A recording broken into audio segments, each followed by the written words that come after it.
Hi everyone, welcome to Elite Rugby SandC. Today we're doing another gym review.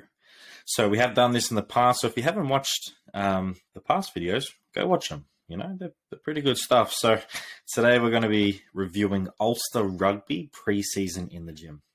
And I got to add a bit of context to this video. So I don't know what they're trying to target and their goals in the program.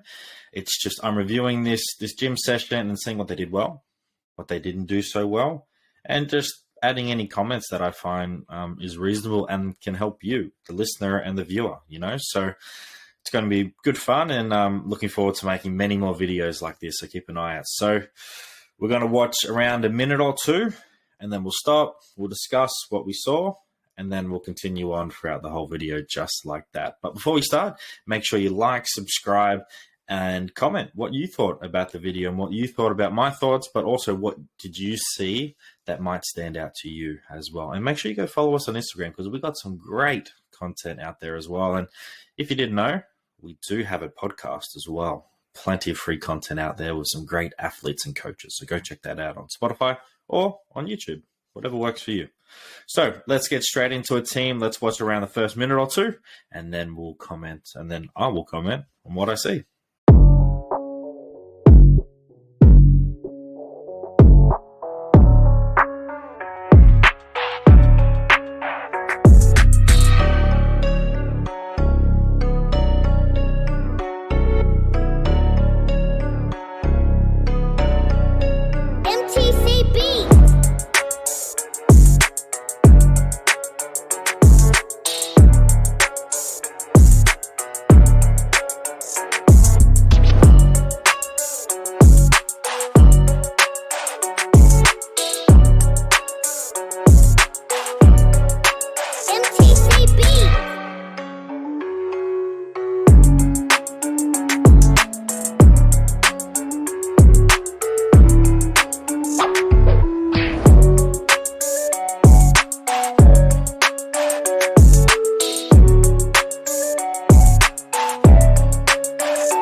Alrighty, so straight off the bat, at that 9-second mark, you saw some hanging leg raises. So the guy was hanging onto the bar and he was doing some leg raises. I am a massive fan of this exercise. I love it. I think it's a great way to build some trunk strength and also building some grip strength as well, because you're hanging onto a bar. So you've got to be quite strong. So it's working quite a few areas, and it's teaching athletes to stay nice and stacked and aligned as well, because that's what we want to do when we're running or any type of tackling or just movements. We're trying to stay nice and stable and locked into place, and we're trying to prevent some movement as well. So great exercise. Did anyone else see the basketball hoop? If you didn't, you're blind, because I love that. It's an awesome basketball hoop in the gym. It's going to add in some great competition, because athletes do get competitive, as we all know, and it's also just good to, I don't know, play around, you know, have some fun, shoot some hoops, change it up, and it makes the atmosphere in the gym a bit more enjoyable, you know. But yeah, I would definitely add the competition aspect into it as well. So head coach Pete Carroll of Seattle Seahawks, my NFL team, has a b-ball hoop in the team meeting room, and he gets players to compete against each other. He'll say you and you. Let's say, for instance, DK Metcalf versus Quandre Diggs. You know, they'll just go out and shoot, and they maybe only have like 3 or 4 shots or 1 shot, and the whole team's cheering them on, and then they're trying to see if they can do it under pressure and do it for the team as well. So I love having that. And if you can add that into your gym setting or outside.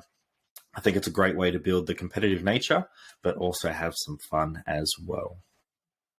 Another thing that caught my eye was the tennis balls.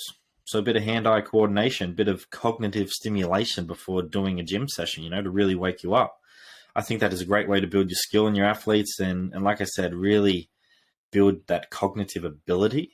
And it's just going to have your athletes ready to go. If it's before a training session, gym session, if it's before game day, it's just a great way to really switch on. But it's not a rugby task. It's something different. And it's competitive. You want to be able to win those competitions as well. So I think that is awesome. Saw some barbell bench press. Big fan of the movement. It's a bread and butter of all strength and conditioning programs in rugby. However, I'm not a fan of athletes moving their heads up when the bar comes down. So you'll see when the bar's coming down, he's moving his head. Not a big fan of that. I want to teach my athletes to stay in a line and to push everything into the bench to push the bar up, because once that weight's starting to get quite heavy, some athletes, if they're not locked in and stable, will either move a shoulder, hips come off the bench, and the head's coming up to really try and push that bar. And what we're trying to teach is correct movement and safety of the movement as well. So remember, push everything into the bench to push the bar up. Even if it's just the bar, it's 20 kilos on the bar, or if it's 120 kilos, we want to make sure our technique is sound when we're lifting light weights to heavy weights, and especially when we're going for our maxes or our PRs. So keep everything aligned, keep the pressure into the bench.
So you saw them doing a more technical lift for their cleans. And this is like a priming exercise. It's up to you what you call the exercise. You can just call it a triple extension or just,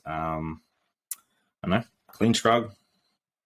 Many different names for it, but they're doing it so they can really address the full extension of the movement. Really driving the hips, getting nice and tall and getting that shrug. And this is an exercise, just like I said, it's a great way to just break down the movement and making sure that we're getting full extension to be able to, when we go to do our Olympic lifting, and do it really well and get the maximum benefit, because it's an area a lot of athletes struggle with, is getting that full hip drive and extension. So if you can use an exercise like this, it's going to add massive value to your Olympic lifting, and you're really going to maximize your time and get a lot stronger as well. So even the best athletes, are working on their technique, and you need to be doing that as well. So I would highly recommend doing this exercise before any Olympic lifting. Doesn't matter what time of season, doesn't matter what movement. It's a great way to prime yourself. And you see how they just started off with the barbell. Nothing wrong with that. Start off with a barbell, add some 5 kilos on the next set, add some 10 kilos, and over the week, slowly add the weight ups. Don't go from 20 straight to 60. We slowly want to add the weight up, but keep the speed of the movement and keep the technical aspects of the movement sound as well. So I would definitely recommend with this for anyone. If you're old or you're just new to Olympic lifting, this is a great exercise to help teach you that technique aspect of that full extension and hip drive as well. So great exercise, and it's good to see them doing that in the preseason. So moving on, so we saw another barbell bench press, and that was really good. That form was what we want, and that's what I'm looking for, pushing everything into the bench to drive the bar up. And you did see that cheeky flex as well from one of the athletes. It's always nice to flex those muscles off and show a bit of muscle to the camera. So I love that. So you also saw an athlete performing some Nordics. Nordics are a great exercise which allows us to load up the hamstrings in that eccentric component, which is really, really stressful. And we're trying to get some micro tears in that muscle so we can really build it up and make it really strong so it does not cause injury to that area, especially when we're running at high speeds or trying to change direction. So we're trying to get those little micro tears, but also trying to increase the fascicle length as well. So that's getting a bit technical, but it's a great exercise to really build up those hamstrings. But we want to make sure that you are able to go all the way down, because when you're first doing it, it's a very challenging exercise. And if you're only going to halfway or even a quarter, and then you're dropping to the ground, you're not really getting the full range and you're not targeting the whole hamstrings, So I would suggest adding a band hanging down, which takes a bit of the load, but allows you to keep tension going all the way down, or having some handles or a box out in front so you can catch yourself and slowly lower yourself down as well.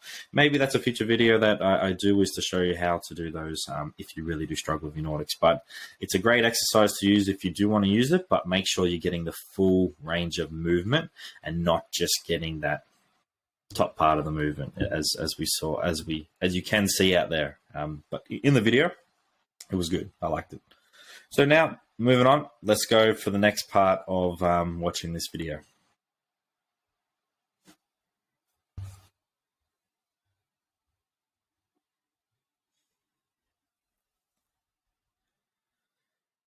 Alrighty, team, we're back. So you got to see some lifting chalk. I love lifting chalk.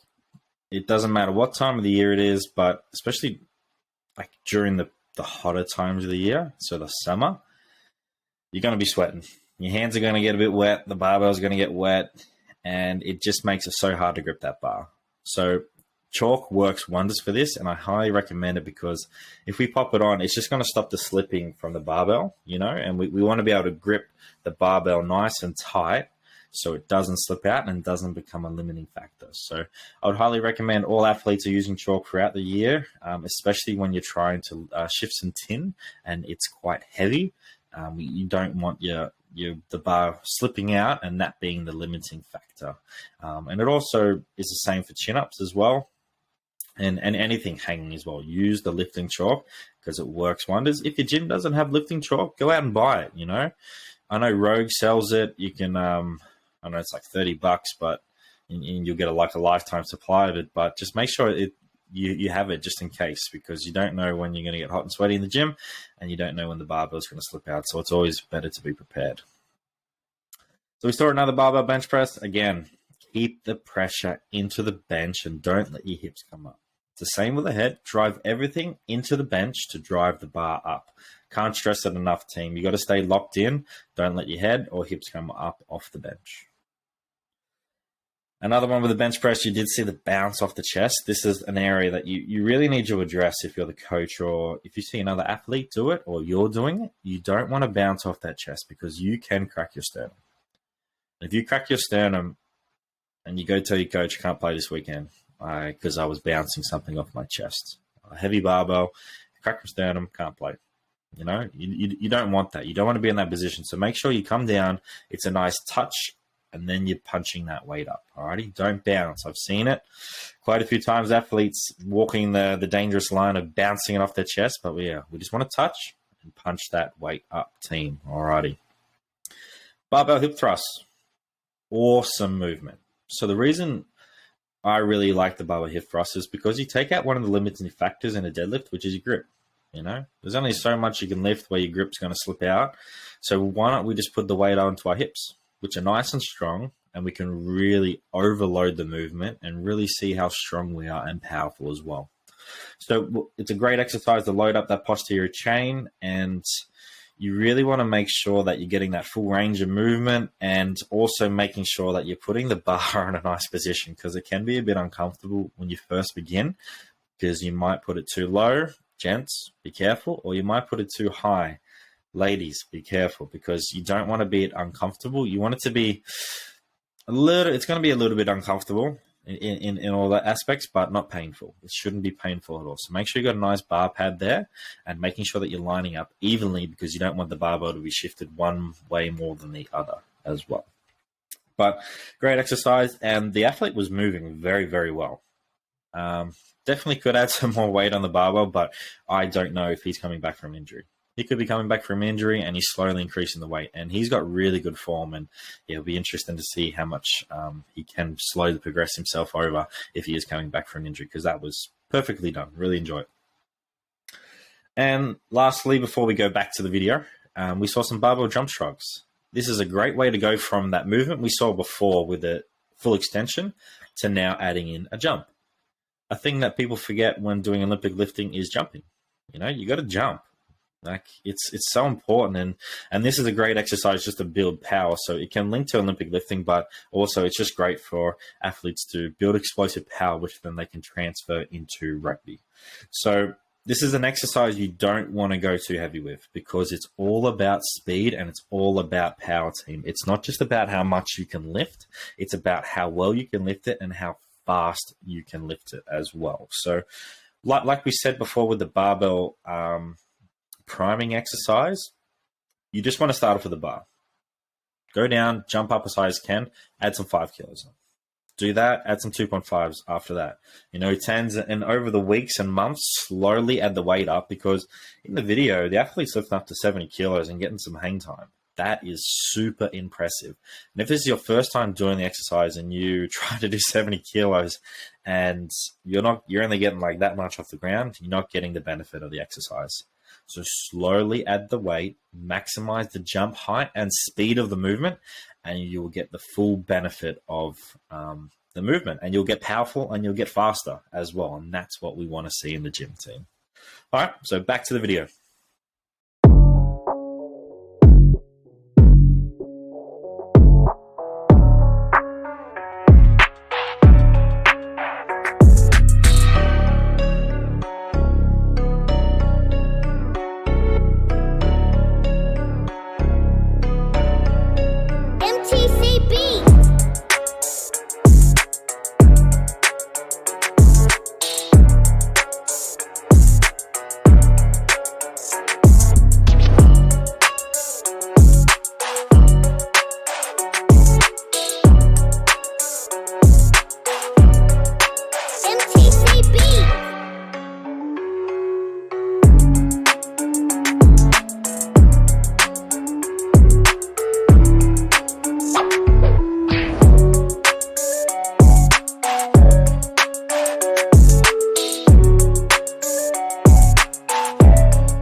All right, team, so you saw that last part. So make sure you always have a spotter over movements that allow it. Barbell bench press, your squats, dumbbell bench press, anything that can have a spotter, make sure that someone's close by. Make sure your teammates are close by, because you just don't know what's going to happen. I don't care if it's a lightweight, have someone there just in case, because something can go wrong, so. But make sure when it's starting to get a bit heavy, you don't just have one person behind you, because there's only so much that person can lift up. Make sure you have some people on the sides. And then once you're going, say, anything over 85%, make sure that you have one person behind you and just maybe 2 people on the sides. And when you're testing, you have all 3. You really got to be confident in your athletes and your coaches to be able to help you if you can't get that weight up. So always have spotters, always have clips, safety first in the gym. It's a dangerous place, and people forget that at times. You don't want to get an injury that costs you game time and costs the team an injury. It's all about the team. So make sure you get your safety first. All right. So remember, again, drive your hips down on the bench to push the barbell up when we're bench pressing. I can't stress this enough. It's super important, team. If you need to, strap your wrists for benching. Any type of pressing movement, if you do get some discomfort or you find that's a limiting factor, because it can become a limiting factor, buy some wrist straps. They're not that expensive, and go out there, buy them, and it's an investment, and they'll last a long time, and they can really help you progress in lifting the next weight, because you might be stuck on a certain weight range, and you're like, why am I progressing? You could just have poor wrist strength, or stability in that wrist. So add some stability by getting the wrist straps and see if that can help you. It's not cheating or anything like that. It's just aiding your performance so you can continue to progress in the gym. More Nordics were done. Very good. Again, if you do struggle with the movement, like I said before, just get the band or have a box in front of you to really help that. And we'll definitely do a video of that in the future. But it's a great exercise, and I love it. Ring rows. Oof. This is a foundational movement every single athlete should be able to do. Doesn't matter if you're forward, back, whatever. You should be able to do this movement. And it is a very challenging movement, and it's just a great way to build up some upper body strength. And as an exercise, like I said, you must master it. It's an exercise that I prescribe all my young athletes, but even my older athletes as well. We're going to be doing it, because there's so many different variations and ways to make it more challenging to you. One of them is you can pop your feet up on a box, so you're really increasing the angle and making it harder for yourself. You can wear a weight vest. You can do all these little things to make it more challenging, and I think it's a great way. And like I said, it's a movement you have to master as an athlete. But do the simple things well, and this is another exercise that fits into that category. Do the simple things well. You saw passing the footy in the gym. That's awesome. I really enjoy having a couple of footies in the gym and athletes that is passing it back and forth, getting all those little reps and those 1%ers doing some flick passes, having a bit of fun, because at the end of the day, we're trying to make them better at the sport, and the gym is just a tool to help them become better at their sport. So if you have some footies around in the gym, have them in there so athletes can throw them around. Obviously, just make sure that you set the standard saying, hey, if someone's lifting heavy and you're passing right next to them, I don't want that. Make sure that when you're passing the footy, you've got clear space and nothing can go wrong. Alrighty, so you really got to make sure that happens. But adding those skills can really add value into the gym and just make the gym routine a bit more relatable. Athletes can start to see, so I'm doing this movement to help with this aspect of my rugby game, and it's just such a great way. And it looked like in this video they went from their gym session straight into a skills session of rugby. So they were doing some tackling drills, pilfering drills, being explosive and driving through. So if you think about it, it's like, okay, we've developed this strength and power, and now we're going to learn how to use it in rugby. And that's the key for S&C coaches out there and athletes, is transferring our strength and power and speed from the gym into our rugby skills and drills. So if you can add this into it and do it straight away after the gym, or some way incorporate it into the routine. I know the Brumbies do it quite well here in Canberra. It's just a great way, and you can really work on those 1%ers, which when they go hard out on the training and in game day, it's going to make a massive difference. So practice all your skills. Add some footwork, tackling, passing, tackling, anything you can. Try and add that to the gym session. But in saying all that, it doesn't always have to be like that, because sometimes you just need to do the workout, get in, get out, and you don't want to waste too much time and really maximize. So if you can find a good balance of adding some skills in and allowing your athletes to transfer it straight away, it's going to be a really good benefit for the team. And it's also going to add some value to you as the S&C coach or your athletes as well, because your head coach might not understand the S&C program as well. And if you can show them that, it's a great, powerful tool to be able to make sure that they know that you're trying to aid performance as well. So it was great to see. I really enjoyed that. And this was an awesome video. So that's everything we got for today, team. So thanks for watching this video. I'm going to be doing some more of these moving forward. Make sure you like, subscribe, and rate Elite Rugby SandC on YouTube and Spotify. Comment below what you thought. I'm always interested to hear what people think about what I was saying or what you saw. You might have seen something different to me. So, yeah, make sure you comment below. Make sure, again, you follow us on Instagram. We got some awesome content out there. And listen to our podcast, because we got a new episode every single Monday releasing. Guests range from Elite Rugby athletes, from rugby union, rugby league, and we've got some really good coaches out there as well. Or it's just me and Ben, two SNC coaches just having a really good chat about a certain topic. So make sure you get on that team. So thanks for watching. Really appreciate it.